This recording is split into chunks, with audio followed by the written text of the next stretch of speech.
आगे। उधर मन्नत ने जैसे ही पुलिस को कॉल किया और अपनी लोकेशन शेयर की, वो हल्के डर के बावजूद सीधी उस आलीशान बेला के अंदर दाखिल हो गई।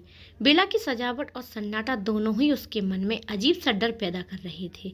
दरवाजा खुला था और अंदर हल्की हल्की लाइट जल रही थी। मन्नत ने धीरे धीरे कदम आगे बढ़ाए। दीवारों पर लग्जरी पेंटिंग और कोनों में लगे बेशकीमती शोपीस बता रहे थे कि यह किसी बेहद अमीर इंसान की प्रॉपर्टी थी।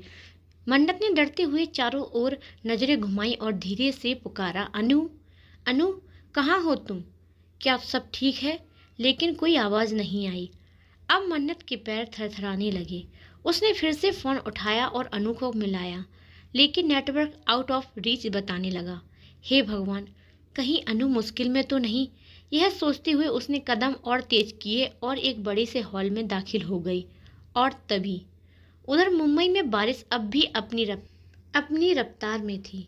मर्सिडीज की खिड़की पर टपकती बूंदें एक अजीब सी बेचैनी पैदा कर रही थी। कार के अंदर बैठा इंसान अब पूरी तरह से गंभीर हो चुका था।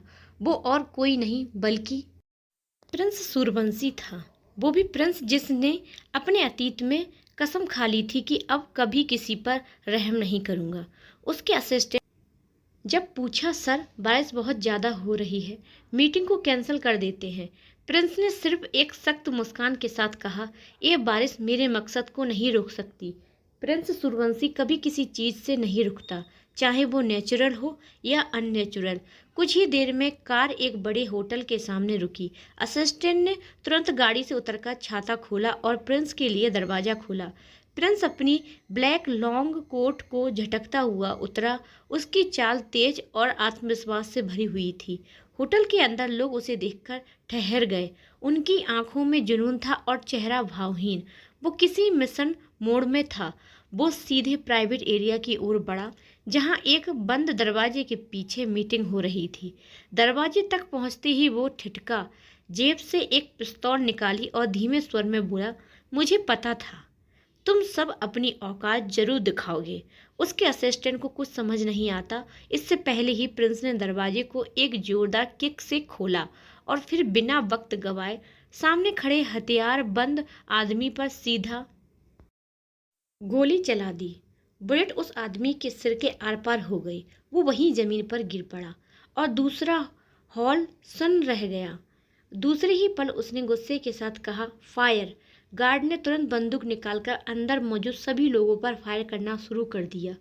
चारों तरफ गोलियों की आवाज़ गूंजने लगी। हर कोना धमाकों और चीखों से भर गया। लेकिन उन सब के बीच प्रिंस बस खामोशी के साथ वहीं खड़ा रहा। वह चलता हुआ उस इंसान के पास आया जो अभी अभी मारा हुआ था। वह इंसान जमीन पर पड़ा था। प्रिंस ने अपनी लेदर शूज को उसके सीने पर रखा और उसे मसलते हुए सख्त आवाज में कहा, तुमने प्रिंस सूर्यवंशी के नाम को ठीक से जानना जरूरी नहीं समझा, इसलिए मेरे पीछे नहीं मेरे सामने से मुझ पर अटैक करने चले आए थे। ग्रेट। कुछ ही देर में वहां मौजूद सभी लोग जमीन पर गिर चुके थे। चारों तरफ बस खून और सन्नाटा रह गया था। असिस्टेंट प्रिंस की तरफ देखकर बोला, बॉस, काम पूरा हो गया है, ये सब मर चुके हैं। लेकिन प्रिंस ने तभी एक ओर देखा और कहा, वो अभी भी जिंदा है, उसे अपने साथ लेकर चलो, उससे हमें बहुत कुछ पता चल सकता है। असिस्टेंट ने सिर हिलाया और गार्ड को इशारा किया। उसने उस आदमी को पकड़ लिया। इसके बाद प्रिंस वहां से बाहर निकल गया। कुछ ही देर बाद वह फिर से अपनी गाड़ी में था। वह कुछ सोच रहा था, तभी असिस्टेंट के पास एक कॉल आया। फ़ोन उठाते ही जब बात खत्म हुई तो असिस्टेंट के चेहरे के भाव बदल गए। उसने एक नज़र प्रिंस की ओर देखा और खुद से बोला, क्या मुझे यह बात बॉस को बता देनी चाहिए? पर कहीं बॉस फिर से भड़क गए तो? लेकिन अगर नहीं बताया और उन्हें बाद में पता चला तो शायद वो मुझे माफ़ नहीं करेंगे। हाँ, मुझे बता देना चाहिए। यह सोचते हुए असिस्टेंट ने कहा, बॉस। प्रिंस ने उसकी ओर आंखें उठाई। सिर्फ एक नज़र से ही असिस्टेंट की बोलती बंद हो गई। इधर दूसरी ही तरफ इस वक्त मन्नत उस बड़े से बेला के गेट के सामने खड़ी थी। अंदर जाने को लेकर वह थोड़ी घबरा रही थी। वह पीछे मुड़ी और खुद से बोली, पुलिस को तो मैंने कॉल कर ही दिया था, पर वो अभी तक आई क्यों नहीं? जब तक वो नहीं आती तब तक मैं अंदर कैसे जाऊंगी? लेकिन तभी उसके दिमाग में अनु का ख्याल आया। उसने खुद से कहा, कहीं ऐसा तो नहीं कि अनु के साथ कुछ गलत हो रहा हो। हाँ, मुझे जल्द से जल्द जाना चाहिए। पुलिस आएगी तो मैं उसे देख लूँगी, और वैसे भी मुझे सेल्फ डिफेंस और जूडो कराटे अच्छे से आते हैं। कोई भी मुझे परेशान नहीं कर सकता। यह कहते हुए मन्नत जैसे ही दरवाजे तक पहुंची तो उसने डोर बेल बजाई। जैसे वह अंदर पहुंची, उसकी आंखें चारों तरफ घूमने लगीं। उसे वहां न अनु दिखी और न कोई और। यह देखकर उसने हैरानी में कहा, अनु, क्या तुम यहाँ हो? देखो, मैं तुम्हारा कॉल सुनकर तुरंत आ गई हूँ। तुम कहाँ हो?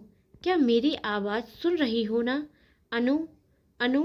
वह लगातार अनु को आवाज़ देती रही, लेकिन कोई जवाब नहीं मिला। पर तभी लिफ्ट का दरवाज़ा खुला। उसकी आवाज़ सुनकर मन्नत तुरंत लिफ्ट की तरफ देखने लगी, लेकिन लिफ्ट से बाहर जो शख्स निकला उसे देखते ही मन्नत बिल्कुल शॉक्ड हो गई।